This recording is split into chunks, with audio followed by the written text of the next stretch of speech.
నమస్తే welcome to NSTV news ముందుగా ముఖ్యాంశాలు బండి సంజయ్ ప్రసంగంలోని highlights BJP state chief N Ramchander Rao పార్టీకి చేసిన సేవలు త్యాగాలు ప్రజల కోసం చేసిన పోరాటాలు అనేకం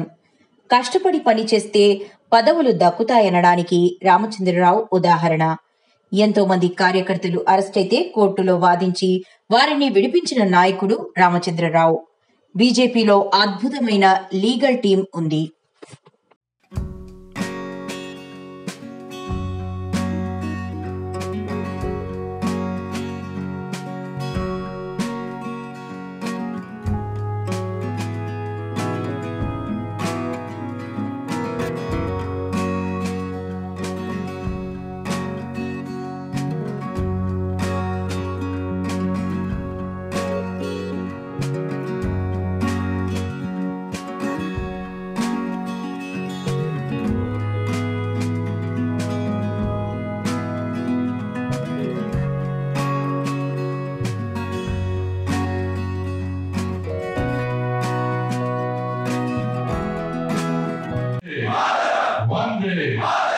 అందరికీ నమస్కారం.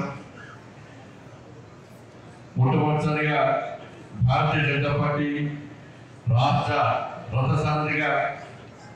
నియమించిన తర్వాత కరీంనగర్ గడ్డ మీద అడుగుపెట్టినటువంటి మనందరి ప్రియతమ నాయకుడు భారతీయ జనతా పార్టీ రాష్ట్ర అధ్యక్షులు శ్రీ ఎన్ రామచంద్రరావు గారికి, శాసన మండలి సభ్యులు శ్రీ కొబ్బరి గారికి, శ్రీ అంజరెడ్డి గారికి, భారతీయ జనతా పార్టీ జిల్లా అధ్యక్షులు నేడు సభాధ్యక్షులు కృష్ణారెడ్డి గారికి, అదేవిధంగా గోపి గారికి,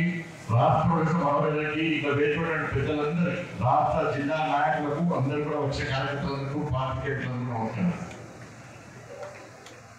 రామచంద్ర గారు రాష్ట్ర అధ్యక్షులైన తర్వాత మనకు తెలుసుకోవాలి, తెలంగాణ రాష్ట్రం మొత్తం కూడా ఇదే జోష్ వాతావరణం, కార్యకర్తలకు విశ్వాసం నమ్మకం. భారతీయ జనతా పార్టీలో కమిట్మెంట్ తో కష్టపడి సిద్ధాంతం కోసం పనిచేసేటువంటి కార్యకర్తలకు జాతీయ నాయకత్వం స్థానిస్తుంది, ప్రోత్సహిస్తుంది, వాళ్ళను బాధ్యతలు అప్పచెప్తుందని చెప్పి దానికి నిలువెత్తు నిదర్శనమే